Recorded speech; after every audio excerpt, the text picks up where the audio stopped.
जो रुझान अभी तक सामने आए हैं उसमें कांग्रेस पार्टी लीड लेती हुई 37 सीटों के साथ आगे और वहीं 28 पर भाजपा फिलहाल नजर आ रही है। गौरव जी बिल्कुल, लगभग 4.5 घंटे की काउंटिंग के बाद एक चीज क्लियर होती हुई नजर आ रही है कि पिक्चर करीब करीब साफ है कि परिवर्तन सत्ता में होने जा रहा है। और बड़ी खबर के साथ शुरुआत कर रहे हैं। बड़ी खबर इस समय की, कांग्रेस उम्मीदवार ठाकुर सिंह भरमौरी हार चुके हैं और यह बड़ा उलटफेर कहा जा रहा है। बिल्कुल, बीजेपी उम्मीदवार डॉक्टर जनक राज जीते हैं।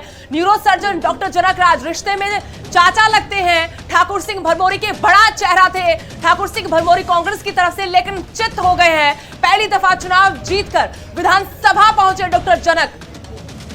जी हाँ, तो चाचा जी हार गए हैं और भतीजे ने हरा दिया है। जी। चाचा जी जीत नहीं पाए। बिल्कुल, चाचा जी हार गए और उधर चाची जी भी हारे हैं। लग रहा है जो नीलम नैयर है वो भी लगभग बहुत पीछे चल रही थी, तो वहां पर भी उनकी जीत बहुत मुश्किल नजर आ रही है। खैर, इस समय बड़ी खबर आपको बता रहे हैं, एक एक सीट का इसी तरह से हाल आपको बताएंगे। और इस समय भरमौरी जरूर हारे हैं और बड़ी बातें अब तक की सुबह से लेकर अब तक काउंटिंग में जो बड़ी बातें हैं वो क्या कुछ है जैस्मिन?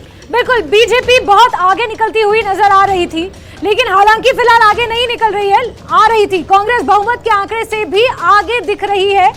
ये कांग्रेस को लेकर हम बातें कह रहे हैं। कांग्रेस को 37, बीजेपी के 28 सीटें मिलती हुई नजर आ रही है। 10 बड़ी बातें आपको बता रहे हैं कि चौथी बड़ी बात है कि अब तक बीजेपी के 8 उम्मीदवार जीत हासिल कर चुके हैं। रुझान है 8 सीटों पर बीजेपी कब्जा कर चुकी है। अब तक कांग्रेस के 6 उम्मीदवार विजयी घोषित हो चुके हैं। तो ये 5 बड़ी बातें अब तक के जो रुझान है, नतीजे है उनकी। गौरव जी हाँ, कांग्रेस पूर्ण बहुमत से सरकार बनाने का दावा कर सकती है और करेगी और लाजमी तौर पर करेगी। इस तरह के अभी समीकरण नजर आ रहे हैं। बीजेपी को अभी आंकड़ों के बदलने का भरोसा है। देखिए, जब तक आखिरी सीट पर भी काउंटिंग चल रही होगी तो भरोसा तो उस समय तक भी रहेगा, लेकिन यहां से आंकड़े बदल जाएंगे, मुश्किल नजर आता है। बीजेपी का एक बागी जीता है, 2 निर्दलीय आगे चल रहे हैं। बागियों को जोड़कर भी बीजेपी और बहुमत से 8 सीट दूर नजर आ रही है। यानी कि अगर जो बागी इस समय जीते हैं वो भी जोड़ लिए जाए तो 4-5 सीट फिर भी बहुत पीछे होगी। तो समीकरण बीजेपी के पक्ष में जाना हिमाचल में मुश्किल नजर आ रहा है। और 10वां जो पॉइंट यहां पर था, जो बिंदु था, वो ये था कि उसके बावजूद अगर कांग्रेस यहां पर जीत जाती है, उसके बावजूद भी कांग्रेस को डर है कि जोड़ तोड़ हो सकता है, खरीद फरोख्त हो सकती है। तो बाहर ले जाने की तैयारी पूरी हो चुकी है। राजीव शुक्ला रवाना हो गए राजधानी दिल्ली से। बिल्कुल सुदेश, और अभी से नहीं, कांग्रेस पार्टी ये लगातार कह रही है कि खरीद फरोख्त बीजेपी का ट्रेंड है, बीजेपी ये करने में माहिर है और कर भी सकती है। शायद यही वजह है कि जो खबर अभी निकल कर आई थी कि अपने तमाम विधायकों को हिमाचल से बाहर ले जाने की तैयारी कांग्रेस पार्टी ने कर ली है। जी बिल्कुल, तो क्या उसकी नौबत आती है या नहीं आती है, लेकर जाते हैं या फिर नहीं जाते हैं? जिनको आपने टिकट दे दी क्या उन पर भरोसा नहीं है? वो तो जीत कर आ चुके हैं, आपने उनके ऊपर भरोसा जताया था? ये बहुत बड़े सवाल होते हैं। एक और बड़ी खबर इस समय सूत्रों के हवाले से बड़ी खबर है, विधायकों को कहीं और लेकर जा सकती है कांग्रेस। हाईकमान के आदेश के बाद कांग्रेस पार्टी शिमला से कहीं और लेकर जाने की तैयारी है। कहां जाइएगा? देखिए, पहला रास्ता तो ये है कि भूपेंद्र सिंह हुड्डा, क्योंकि बड़ी जिम्मेदारी सौंपी गई है, तो भूपेंद्र सिंह हुड्डा भी शिमला पहुंचेंगे। भूपेश बघेल जो है छत्तीसगढ़ के मुख्यमंत्री हैं, वो भी वहां पहुंचेंगे। राजीव शुक्ला रवाना हो गए दिल्ली से। अब कहां लेकर जाएंगे, थोड़ा इंतजार करना होगा, लेकिन ये तय हो गया है कि भले ही हमारे पास जीत का आंकड़ा है, मेजोरिटी है, जनादेश है, उसके बावजूद कहीं पर ढिलाई नहीं। मुझे लगता है गौरव, कहीं अपने जो खेमे उसमें भी बड़ा डर है।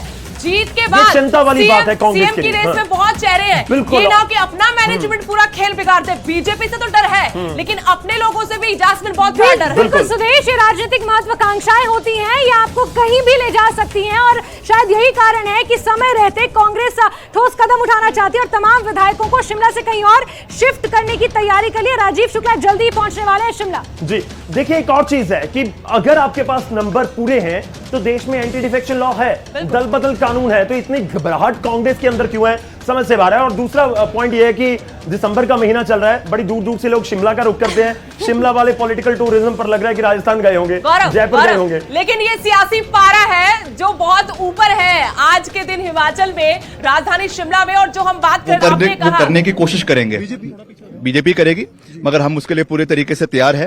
कैसी तैयारी है? वो हर चीज कैमरे के सामने नहीं बताई जाती है। हम पूरे तरीके से तैयार है और उसको हम निपटेंगे। आप कह रहे हैं कि सभी एकजुट हैं कांग्रेस के? बिल्कुल, सारे एकजुट है और सब एक मिलकर कांग्रेस पार्टी की सरकार प्रदेश के अंदर बनाएंगे।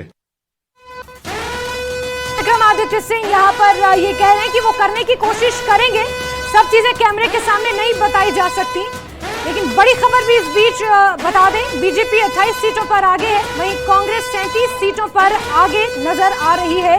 और दावा कर रही है कि जल्द ही कांग्रेस सरकार बनाएगी प्रदेश में। जीत का आंकड़ा भी बता देते, 9 सीटों पर बीजेपी जीत हासिल कर चुकी है, तो वहीं 7 सीटों पर कांग्रेस भी जीत चुकी है, लेकिन रुझानों में 37 सीटों पर कांग्रेस आगे है। गौरव जी बिल्कुल, और ये रुझान जो है जल्दी कन्वर्ट हो सकते हैं जीत में, जो हम लगातार जिक्र कर रहे हैं। अब कांग्रेस के सामने चुनौती लग रहा है कि आपको नंबर नजर आ रहे हैं, यहां से आप 30 पर पहुंच जाएंगे मुश्किल नजर आता है, क्योंकि ये 12 साढ़े 12 के बीच का हम आंकड़ा बता रहे हैं। तो कांग्रेस के लिए अब अगली चुनौती है जिसका जिक्र कर रहे थे विक्रमादित्य, और हाईकमान के लिए चुनौती है विक्रमादित्य और सुखू वहां पर है, प्रतिभा सिंह वहां पर है, और वहां पर मुकेश अग्निहोत्री है, कौल सिंह ठाकुर है, बहुत लंबी चौड़ी हर पार्टी में होती है। लेकिन कांग्रेस में यह लग रहा है कि अगर आपके पास 5 कैंडिडेट खड़े हो गए तो किस किस को मुख्यमंत्री बनाएंगे? मुख्यमंत्री तो एक ही होगा। बिल्कुल, इस बार जासमिन वही है कि वीरभद्र सिंह का चेहरा होता था, तब कोई किसी का मतलब जिक्र तक नहीं होता था कि दूसरा कोई नाम ऑप्शन में भी रखा जाए। जरूरत भी कांग्रेस पार्टी को नहीं पड़ती थी। और लेकिन महत्वाकांक्षाएं तो इसी वजह से हावी है कि देखिए अभी चांस है, अगर अभी कोई इस रेस में जीत गया तो जीत गया। बिल्कुल सुदेश, यहाँ पर एक अपडेट आया है नूरपुर से। कांग्रेस पार्टी के प्रत्याशी हार चुके हैं। अजय महाजन नूरपुर कांग्रेस ने गंवा दी है, और बीजेपी के रणवीर सिंह निक्का भारी मतों से ये जीते हैं। यहाँ पर नूरपुर का आपको हम ग्राफिक्स के जरिए बता रहे हैं रिजल्ट। एक तरफ कांग्रेस पार्टी के अजय महाजन हार चुके हैं और भारी बहुमत के और ये साथ अच्छी खासी सुबह से इन्होंने काफी हद तक लीड बनाकर रखी हुई थी। और ये बड़ी खबर इस समय, बड़ी खबर है कसुमटी से सुरेश भारद्वाज हार चुके हैं। सुरेश भारद्वाज, एक और मंत्री का विकेट गिर चुका है। कितने मंत्रियों का हम जिक्र कर रहे हैं, कितने, एक मनाली वाला आ चुका है और उसके बाद कसुमटी से भी आ चुका है। और पॉइंट दूसरा ये भी है, कसुमटी भी सीट चली गई, और शिमला जहां से सुरेश भारद्वाज को कहा था कि आप वहां चले जाइए, वो भी चली गई। लेकिन ये इतनी हैरानी वाली बात नहीं, क्योंकि मंत्री जी को जब टिकट दिया गया तो मंत्री जी ने कहा देखिए कहां फंसा दिया भाई, ये हमारी जगह ही नहीं है। डलहौजी से बीजेपी जीत गई, डीएस ठाकुर जीत गए हैं। डीएस ठाकुर बहुत बड़ा झटका है कांग्रेस पार्टी के लिए, ये बहुत बड़ा उलटफेर है। सुदेश, आप सही कह रही हैं। आशा कुमारी अपनी जीत को लेकर काफी सुनिश्चित थी, कद्दावर नेता मानी जाती हैं, और खास बात यह कि इनका बायोडेटा मंगाया गया है दिल्ली सीएम पद के लिए, लेकिन विधायकी का चुनाव तो हार गई। यही हुआ है, और यही होता है राजनीति का जो चक्रव्यूह रचा जाता है, उसमें ऐसे ही फंसते हैं बड़े बड़े दिग्गज। हमने देखा था प्रोफेसर प्रेम कुमार धूमल को 2017 में क्या उनके साथ सुजानपुर सीट पर भेजकर हुआ था। जसवा परागपुर, हाँ, यहाँ विक्रम सिंह ठाकुर जीत गए हैं। चलो, एक और मंत्री यहाँ पर गौरव जीत गए हैं, विक्रम सिंह ठाकुर जीत गए हैं, और बड़ा झटका यहाँ पर जसवा परागपुर कुछ अपनी सीट बचाने में कामयाब रहे हैं। लेकिन वही बात है कि अगर आपके पास 35 वाला नंबर नहीं होगा तो फिर दिक्कत हो सकती है। और इस बीच हमें टोटल टैली के ऊपर भी नजर डालनी चाहिए, जो 48-39 तक पहुंच गई थी कांग्रेस की, वो कम होकर 36 पर आ चुकी है।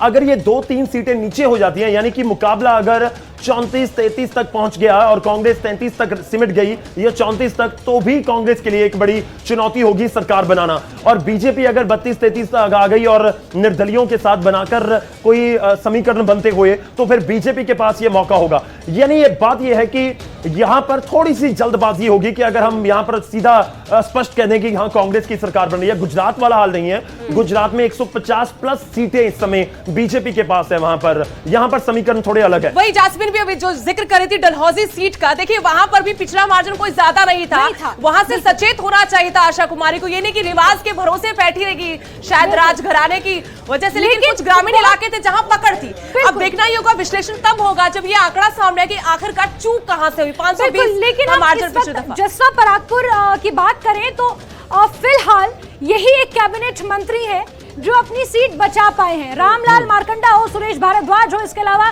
जितने भी कैबिनेट मंत्री, गोविंद सिंह ठाकुर मनाली से हो, कोई भी जीतता हुआ नजर नहीं आ रहा है। ये एकमात्र कैबिनेट मंत्री हैं जो भाजपा के यहाँ पर जीते हैं। और सुरेंद्र सिंह मनकोटिया, ऐसा लग रहा था बीच में इन्होंने लीड जरूर बनाई थी, लेकिन जीत यहाँ पर दर्ज नहीं कर पाए। लेकिन विक्रम सिंह का यहाँ पर जीतना कहीं ना कहीं निश्चित था, एक बड़ा जनाधार है और काफी कद्दावर नेता वो भाजपा के माने जाते हैं। तेज तर्रार है, और दूसरा जयराम ठाकुर के बेहद करीबी थे, कैबिनेट में उनको रैंक दिया गया, तो जाहिर सी बात है कि अपने इलाके में काम उन्होंने करवाया होगा। एंटी इनकम्बेंसी इसी वजह से उन पर हावी नहीं हुई। लेकिन हैरान करने वाली बात की बेरोजगारी मुद्दा था, बेरोजगारी का मुद्दा भी उन पर इतना हावी क्यों नहीं हुआ, ये दिलचस्प है। तो हार का चेहरा भी देख लीजिए, ये सुरेंद्र सिंह मनकोटिया जो जसवा परागपुर से कांग्रेस के उम्मीदवार थे, लेकिन आज हार चुके हैं, और उनको मात दी है बीजेपी के उम्मीदवार कैबिनेट मंत्री ने।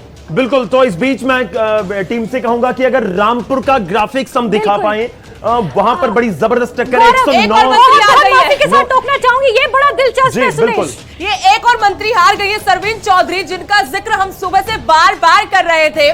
कैबिनेट में तो बनी नहीं 5 साल, बिल्कुल। बार बार तलवारें अटकती थी, रीशफल कर दिया होता तो शायद बच जाती है सीट। और देखिए फायदा उठाया केवल सिंह ने शाहपुर से। ये सीट बहुत कमजोर सीट थी बीजेपी के लिए। हमें लगा था कि जब टिकट बढ़ेगी तो इनको टिकट नहीं दिया जाएगा। इनको लेकर शाहपुर में जबरदस्त एंटी इनकम्बेंसी थी, इसका दावा मैं कर सकती हूँ। जबरदस्त एंटी इनकम्बेंसी क्योंकि जास्मिन हमने देखा था कि 5 साल कैबिनेट में तो रही गौरव, लेकिन बार बार जब भी लगा कि रिशफल होगा तो सबसे पहला नाम इनका आता था कि इनको बदला जाएगा। बिल्कुल तीखे मतलब तेवर मंत्री वाली दिखाए। कुर्सी 5 साल बचा ली, लेकिन जीत हासिल नहीं कर पाए। और इस बीच एक और बड़ा नाम रामपुर से 109 वोटों का 109 वोटों का, मैं इसीलिए जिक्र कर रहा था कि रामपुर का हम जरूर एक बार ग्राफिक्स दिखा दें। कौल सिंह आगे हैं बीजेपी के, कांग्रेस के नंदलाल पीछे हैं और केवल करीब 100 मतों का ही अंतर है। यानी कि एक राउंड एक ईवीएम खुलेगी, 500-700 वोट्स उसमें हो तो पूरी पिक्चर बदल सकती है। जबकि इनको लेकर काफी विवाद खड़ा हुआ था जाति प्रमाण पत्र को लेकर, क्योंकि ये किसी दूसरे जिले में इनका जन्म हुआ और उसके बाद रामपुर में ये पहुंचे। जाति प्रमाण पत्र को लेकर काफी कांग्रेस ने इन पर निशाना भी साधा, लेकिन डटे रहे। लेकिन जास्मिन अगर एक वोट से भी कौल सिंह नेगी यहां से जीत गए तो यकीन मानिए गहरी ठेस होगी। भले कांग्रेस ये सत्ता हासिल कर ले, क्योंकि रामपुर वो इलाका है, वो विधानसभा जहां वीरभद्र सिंह का गढ़ है, उनका अपना घर है। अगर उस घर को भेद पाए कौल सिंह तो उनके लिए बड़ी जीत होगी। वही कांग्रेस के लिए गहरा धक्का, बड़ा धक्का, बहुत बड़ा धक्का, और वो भी एक ऐसा चेहरा जो नया है और बहुत युवा है। चलिए आगे अगली सीट आ चुकी है और यहां पर बीजेपी पीछे चल रही है। शशि बाला बीजेपी के पीछे है, रोडू से कांग्रेस मोहनलाल ब्राक्टा इस समय आगे चल रहे हैं। इनफैक्ट ये भी सुबह से ये इस तरह से आ रहा है कि वो रोडू से लीड कर रही है। ये भी गढ़ है गौरव वीरभद्र सिंह का। खुद यहाँ से चुनाव जीतते, तकरीबन सारी ऐसी गई खुद चुनाव लड़ते रहे, जीतते रहे। शिमला ग्रामीण सीट भी उनका गढ़ है, उनका अपना घर है। अपने बेटे को टिकट दिलवाया था 2017 में, तमाम विरोध के बावजूद दिलाने में टिकट कामयाब रहे, जीत भी गए। इस बार भी आगे चल रहे, क्या जीत पाएंगे? आसान लग रही है फाइट जास्मिन ये मुझे सुबह से। बिल्कुल शिमला ग्रामीण की फाइट आसान है। रवि कुमार मेहता यहाँ पर पीछे चल रहे हैं और काफी पीछे चल रहे हैं। विक्रमादित्य सिंह, क्योंकि दिवंगत नेता के बेटे भी हैं, सिंपैथी फैक्टर भी इनके साथ जुड़ा हुआ है। शिमला ग्रामीण में काम भी इन्होंने ठीक ठाक किया है गौरव। और पॉइंट ये भी है कि क्या इनको या इनके परिवार में से किसी को मुख्यमंत्री की कुर्सी मिल सकती है, इस उम्मीद के साथ भी वोट दिए जाते हैं। के साथ भी बिल्कुल, क्योंकि अगर आप एक देखिए, ये भी एक तकरीबन क्लियर है कि जो हम 4, 5, 6 नाम दे रहे थे कि बेशक अगर मुख्यमंत्री की कुर्सी नाम ले, मंत्री वाली कुर्सी तकरीबन पक्की हो जाएगी। बिल्कुल बिल्कुल। अगली सीट का रुख करते हैं। ठियोग से राहत है कांग्रेस के लिए। कुलदीप सिंह राठौर ये मांग कर टिकट ली है। ठीक है, ठियोग मांग कर गए थे कि देखिए कुछ भी हो जाए आप मेरे से पद ले लीजिए, अपना पद दे दिया प्रतिभा सिंह को, लेकिन ठियोग की टिकट लेने में कामयाब रहे। अब लग रहा है कि सिक्का जम रहा है कांग्रेस में। और ये इंटरेस्टिंग है कि एक ही सीट थी जो सीपीआईएम के पास थी, वो भी अब जाती हुई नजर आ रही है। और कुलदीप सिंह राठौर ये भी एक कद्दावर नेता है, अध्यक्ष रहे हैं, तो एक ही चुनौती इनके सामने, या कहिए कि कांग्रेस के सामने होगी कि किस किस का मान मनोबल कीजिएगा। जब अगर आपके पास नंबर 37 या 35 पूरे आ गए तो फिर किस किस को मंत्री बनाएंगे? वो नंबर तो एक पूरा फिक्स ही है ना, उससे ज्यादा नहीं बना सकते। अगर जीत दर्ज कर भी ली उसके बावजूद भी एक बहुत बड़ा सवाल कांग्रेस पार्टी के सामने बना रहेगा, क्योंकि बहुत लंबी फेहरिस्त है मुख्यमंत्रियों की। अच्छा, ये फाइट बीजेपी में नहीं थी, राकेश सिंघा के साथ फाइट थी, नारागढ़ का भी आ गया। देखिए हरदीप सिंह बाबा पीछे है कांग्रेस के। यहाँ पर तो जो खेल हुआ जास्मिन, हम पहले भी जिक्र कर रहे थे कि पिछला उम्मीदवार कहां चला गया पता ही नहीं लगा। ठाकुर के सामने कोई टिक ही नहीं पा रहा है। और बहुत पीछे, लगभग करीब 10,000 वोटों का अंतर है। जो निर्दलीय हैं वो 20-22 हजार वोटें थी, ये 10-11 हजार वोटों पर 13,000 हो चुका है। है। लखविंदर सिंह राणा महत्वाकांक्षा लेकर आए थे कि कांग्रेस पार्टी से नहीं तो भाजपा से टिकट मिलेगा। टिकट जरूर मिला, लेकिन अपनी विधायकी नहीं बचा पाए। अच्छा, बीजेपी को गौरव सोचना पड़ेगा, एक बार फिर से मंथन करना पड़ेगा कि आखिर किस सर्वे पर, किस फीडबैक के आधार पर यहां पर टिकट बांटे गए। ये बहुत शानदार चेहरा था केएल ठाकुर। जब टिकट कटा, बाहर के लोगों तक को यकीन नहीं हुआ कि केएल ठाकुर का टिकट काट दिया और आप कहां से अपने उम्मीदवार को लेकर आ रहे हैं। नतीजा फिलहाल सामने है कि नालागढ़ से निर्दलीय केएल ठाकुर जो ताल ठोकरे आगे, बीजेपी यहां पर लखविंदर सिंह राणा पर दांव खेल रही थी, लेकिन पीछे है।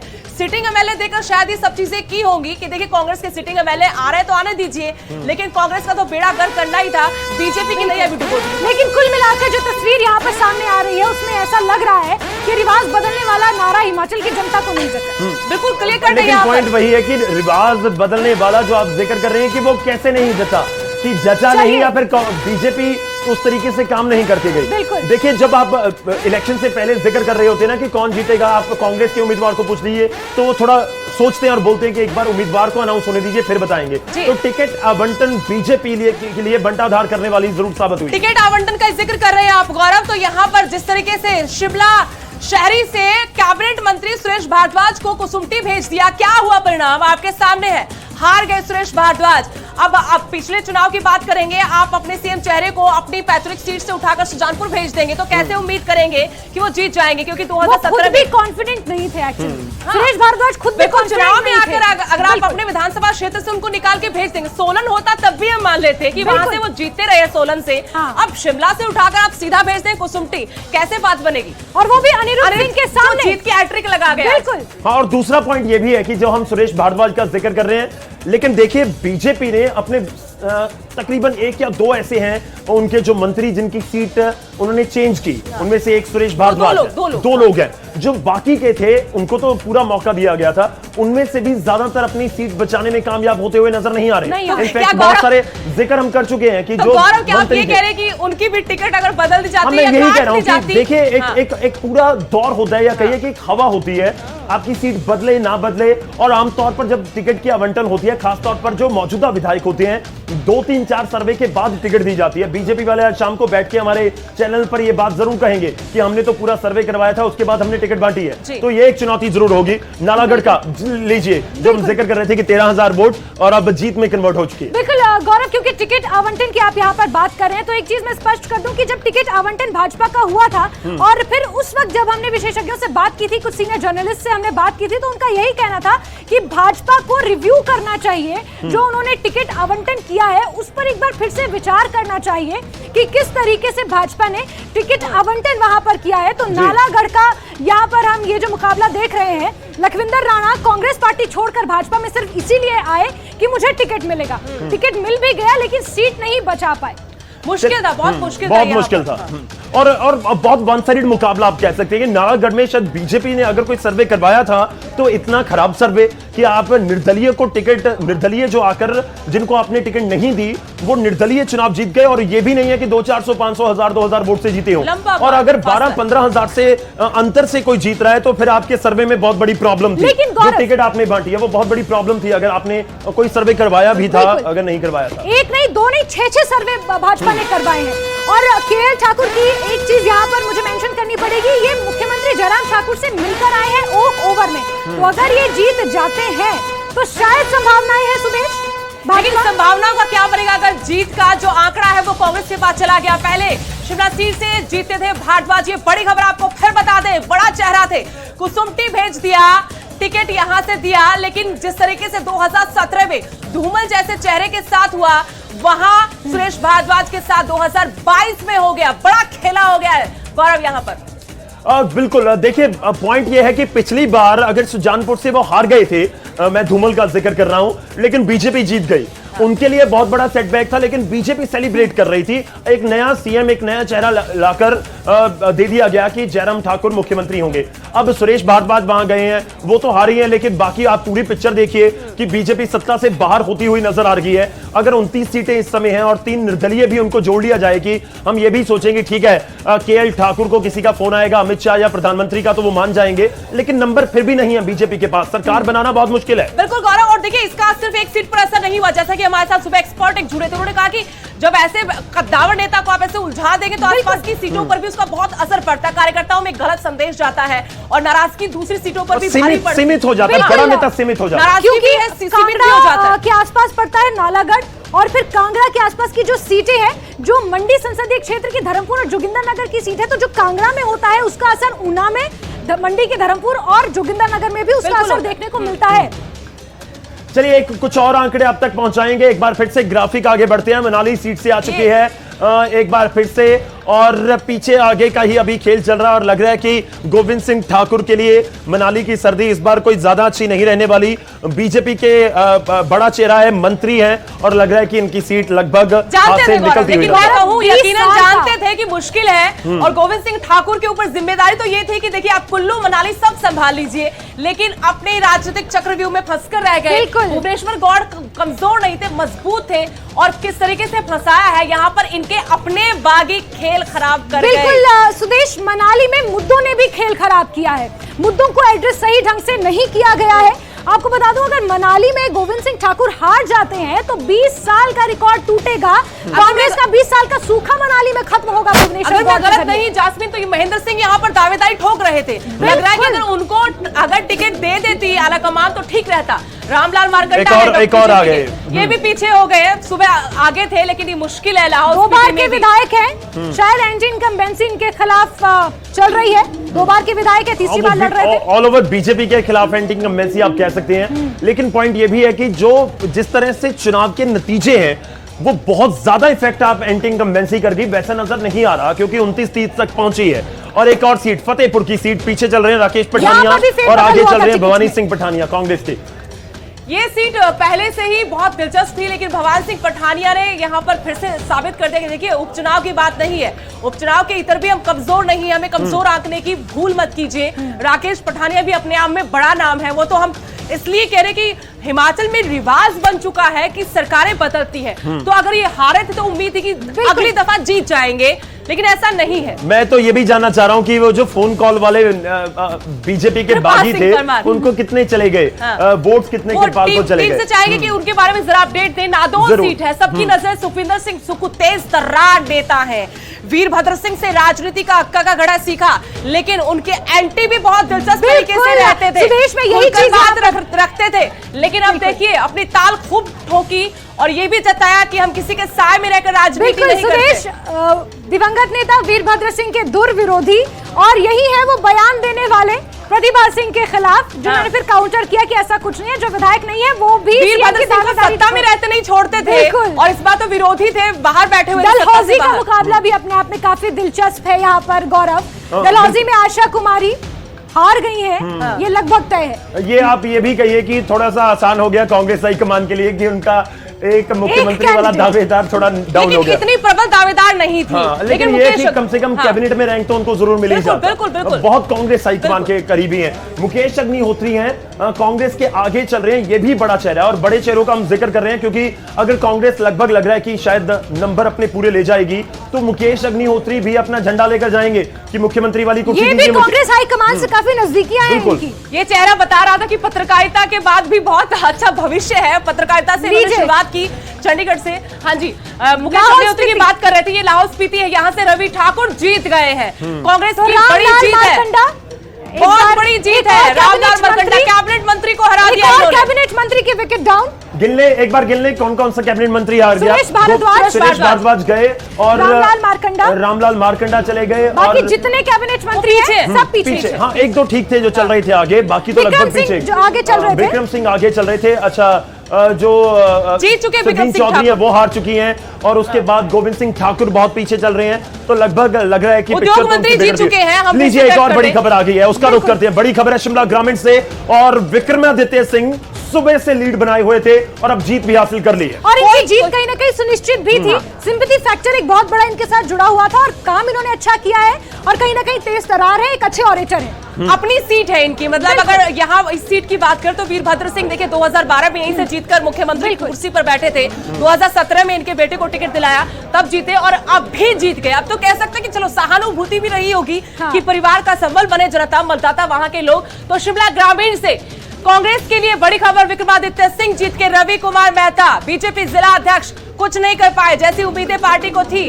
वैसा नहीं कर पाए। रवि कुमार मेहता विक्रमादित्य सिंह को पछाड़ नहीं पाए, बड़ी जीत दर्ज की विक्रमादित्य सिंह ने। बिल्कुल सुदेश, एक और चैलेंज इनके सामने ये होगा कि इन्होंने जो कांग्रेस के गढ़ कहे जाते हैं, अगर मैं शिमला का जिक्र करूं, क्योंकि अगर आप अपने गढ़ में और खासतौर पर शिमला जैसे गढ़ में विक्रमादित्य या उनका परिवार जो पूरा है वीरभद्र का, अगर वो सीटें बहुत अपने हाथ में रखने में या फिर जीत दिलाने में कामयाब रहता है, तो फिर आपकी मजबूत दावेदारी होती है कि हां हमने अपने गढ़ को बचाया है और हम स्टेट को चला सकते हैं। तो क्या ये सत्ता वीरभद्र परिवार के पास रहेगी? बड़ा चैलेंज है। हॉली लॉज के 47 ऐसे समर्थक थे जिन्हें टिकट मिला है और उनकी साख रखी विक्रमादित्य सिंह ने, क्योंकि कहीं जिद करके, कहीं लड़के की गुटबाजी कांग्रेस में शुरू से रही है, तो कहीं जिद करके उस गुटबाजी से लड़के अपने 47 समर्थकों को टिकट दिलवाया है। जो पैरामीटर होगा, अब अगर आंकड़ा सच में छू लिया, जीत वाला जो मैजिक नंबर है, अगर कांग्रेस ने छू लिया तो जाहिर सी बात है पैमाना देखा जाएगा कि किसके कितने उम्मीदवार जीत कर आए हैं। ब्रेक लेनी है, उससे पहले एक अपडेट दे। हाँ बिल्कुल, 50 से बीजेपी के लिए राहत है जी।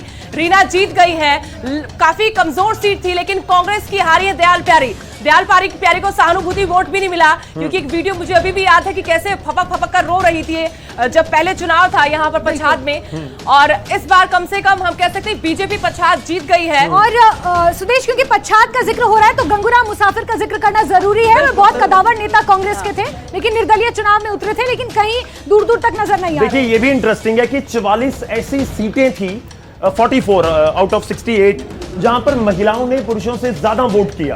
और अब कितनी प्रेजेंस विधानसभा के अंदर महिलाओं को मिलती है? यहां तो बहुत है, बहुत सारे एंकर्स हैं लेकिन तो कितनी मिलती है प्रेजेंस, ये बड़ा सवाल है। कैंडिडेट्स बहुत कम थी, एक तो पहुंच चुकी है रीना।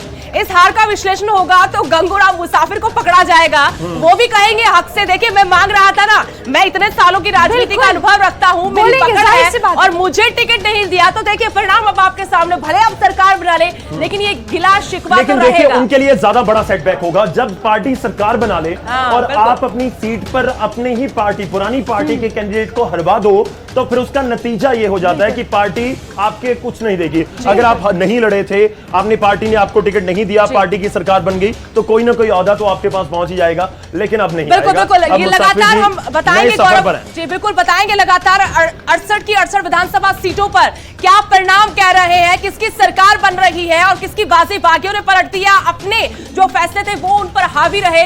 लगातार हमारी महा कवरेज जारी रहेगी, लेकिन यहाँ रुकेंगे छोटे से कमर्शियल ब्रेक के।